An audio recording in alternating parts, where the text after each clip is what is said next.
मुल्क अकेले बहुत आगे नहीं जा पाते हैं, रीजन जाते हैं।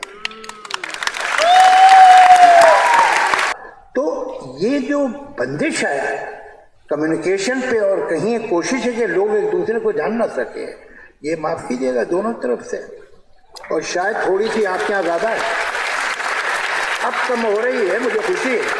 तो हमने देखा हमारे शहर पे कैसे हमला हुआ था, तो वो लोग नॉर्वे से तो नहीं आए थे, ना इजिप्ट से आए थे, वो लोग अभी भी आपके मुल्क में घूम रहे हैं। तो ये शिकायत अगर हिंदुस्तानी के दिल में हो तो आपको बुरा नहीं मानना चाहिए। आप देख रहे हैं हेडलाइंस 24 प्राइम न्यूज रूम में, मैं आपके साथ जफर हसन सिद्दीकी। मौका था फैज फेस्टिवल का और जगह थी पाकिस्तान का लाहौर, और मेहमान थे अपने देश के मशहूर गीतकार जावेद अख्तर, जिन्हें कौन नहीं जानता। उन्होंने लाहौर में मंच से सवाल उठाया कि मुंबई में जो हमला हुआ उसके हमलावर नॉर्वे या इजिप्ट से नहीं आए थे, और वो आज भी आपके मुल्क में खुलेआम घूम रहे हैं। हिंदुस्तान को इस बात की हमेशा से शिकायत रही है, तो आपको बुरा नहीं लगना चाहिए। जावेद अख्तर ने यह भी कहा कि हमारे मुल्क ने पाकिस्तान के कई कलाकारों को बुलाया, मेहंदी हसन के बड़े बड़े फंक्शन किए गए, लेकिन आपने लता मंगेशकर को कभी नहीं बुलाया। पाकिस्तान की आवाम ने जावेद अख्तर की बात सुनकर तालियां बजाकर उनका स्वागत किया। यह भी एक बड़ी और बड़े दिल की बात है, इसमें कोई दो राय नहीं। पाकिस्तान में जावेद अख्तर ने जो सवाल उठाए उसकी वजह से वो ट्विटर पर ट्रेंड करने लगे, यहां तक कि उनसे मुकदमा लड़ रही कंगना रनौत ने कहा कि कुछ तो सच्चाई होती है इंसान में। पाकिस्तान को घर में घुसकर मारा, लेकिन उसके साथ में यह भी सच है कि वो जावेद अख्तर ही हैं जिन्होंने पाकिस्तान में बैठकर बिना डरे बिना देर किए हुए ये बात कहने की हिम्मत दिखाई, जिसे एक राजनेता को जाकर कहना चाहिए था। वो काम एक फनकार ने कर दिखाया, वरना तो लोग बिरयानी खाकर शॉल पहनाकर चले आते हैं और जिन्ना की मजार पर फूल चढ़ाकर आ जाते हैं।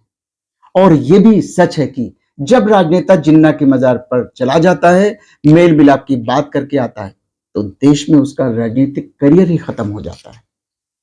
वहां की आवाम ने बड़ा दिल दिखाते हुए तालियों की गड़गड़ाहट के साथ जावेद अख्तर की बात का स्वागत किया, लेकिन साथ ही सोशल मीडिया पर सराहे जा रहे जावेद अख्तर ने पाकिस्तान में जो सवाल उठाए उससे यहाँ के कुछ अदीबों, फनकारों, कलाकारों और शायरों ने सही नहीं माना।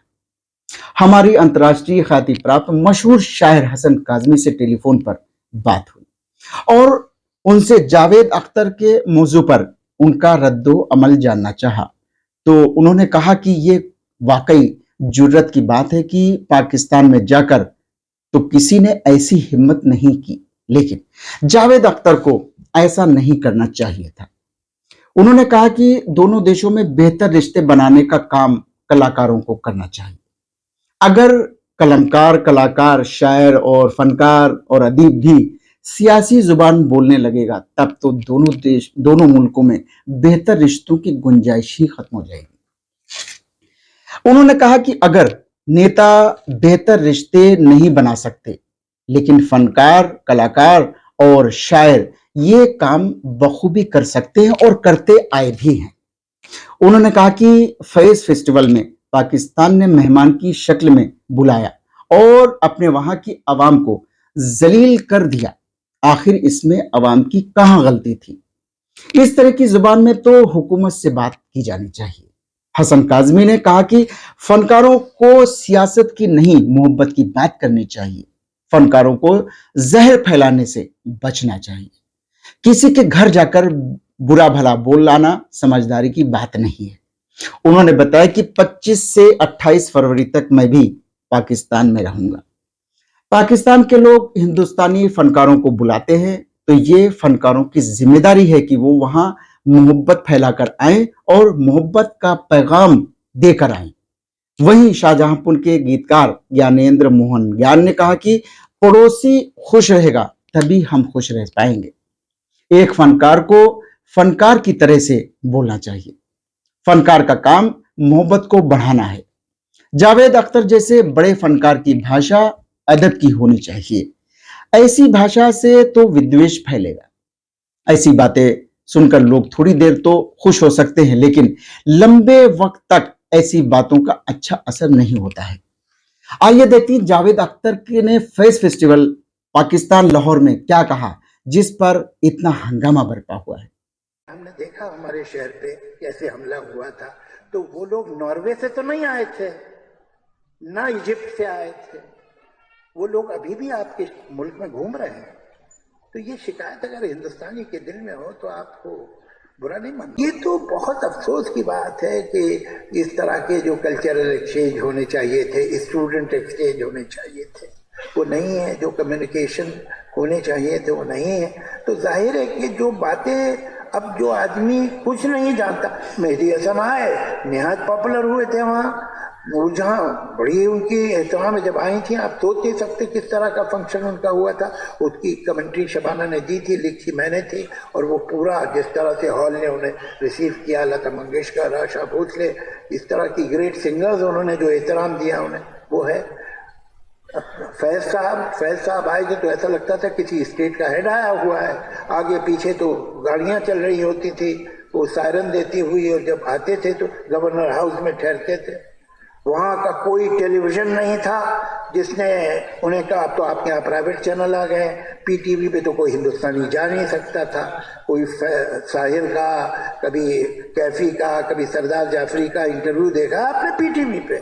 हम आपको दिखाएंगे, हमारे यहाँ हुआ।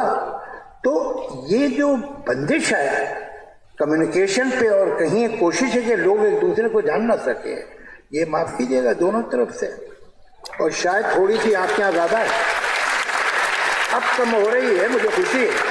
तो ये मैं तकल्लुफ से काम नहीं लूंगा।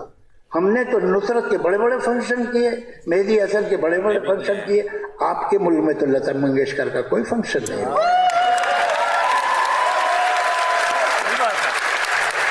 तो हकीकत ये है, चलिए अब हम एक दूसरे को इल्जाम न दें, उससे सॉल्व नहीं होगी। तो कलेक्टिव विजडम तो चलेगी ना, कहीं का आपके मुहावरों में होती है। आपने बुजुर्गों से बचपन में डांट खाते वक्त जो बातें सुनी थी वो आपके कान में रह जाती हैं।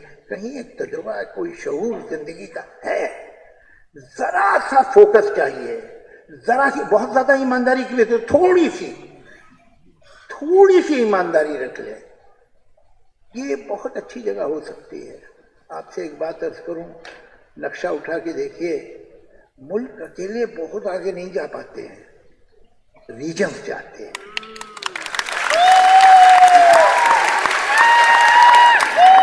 We have, I can say with total confidence and pride that we have, in India, we have done a lot of good work, and from 47 till today we have reached miles and miles.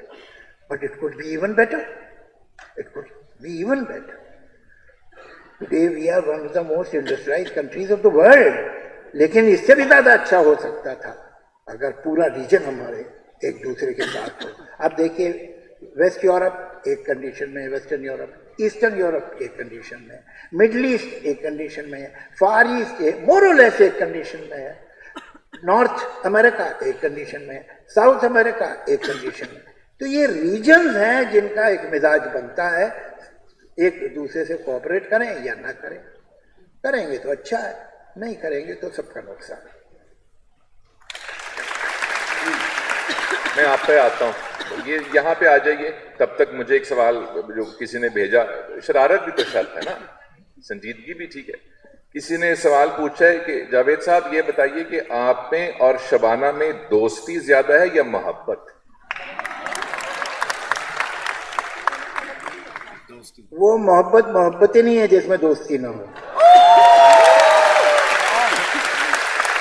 और वो दोस्ती या मोहब्बत सच्चे ही नहीं है जिसमें इज्जत ना हो, और वो इज्जत झूठी है जिसमें इख्तियार न दिया जाए।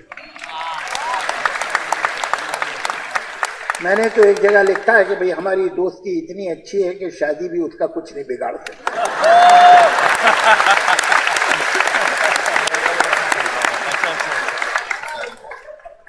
ये लफ्ज जो है ना, हस्बैंड वाइफ, शोहर बीवी, ये लफ्ज जो है ये बड़े गड़बड़ है।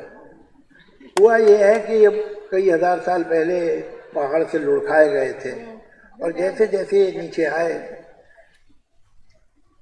चलिए बता दिए, आप ही बता दीजिए, बैठिए एक मिनट। तो इसमें बहुत काई लिपट गई है, तो इन लफ्जों को एक सेकंड को अलग रख दीजिए और ये सोचिए कि दो इंसान एक दूसरे के साथ खुश कैसे रह सकते। जब आप ये लफ्ज हटा के सोचेंगे तो बहुत सिंपल बात, दो इंसान तभी एक दूसरे के साथ खुश रह सकते हैं अगर वो एक दूसरे के एहसासात का, एक दूसरे के ख्वाबों का, एक दूसरे की उम्मीद का, एक दूसरे की खुददारी का, एक दूसरे की कोशिश का एहतराम करें। अगर वो नहीं करेंगे तो बज़ाहिर ऊपर सब चलता रहेगा, लेकिन कम से कम उनमें से एक, और मुमकिन है कि दोनों नाखुश हों, लेकिन कम से कम एक तो नाखुश रहेगा और रहा है सदियों तक। तो अब ये काम बंद होना चाहिए और हमको एक दूसरे की इज्जत करना सीखना चाहिए। ये मोहब्बत बहुत हो गई। अब आप दोस्ती कीजिए जो इक्वल फुटिंग पे होती है। आदतें सदियों से बिगड़ी हुई हैं, तकलीफ होगी आपको थोड़ी, लेकिन अब बेहतर यह है कि आप सुधर जाए। जी मेरी बहन, एक तो बहुत खुशी हुई आपको अपनी आंखों से सामने सचमुच देख के, जो यकीन नहीं आ रहा कि आप और हम आमने सामने। और दूसरी बात ये कहना चाहती हूँ कि बच्चे किताबों से दूर हो चुके हैं। आपकी इन खूबसूरत बातों से और इन सब विजडम से कैसे मुस्तफीद होंगे ये बच्चे, क्योंकि ये कैसे समझेंगे ना, ये क्योंकि ये सिर्फ उस जो चीज़ है उसको देखते हैं, किताब नहीं पढ़ते, तो ये कैसे होगा?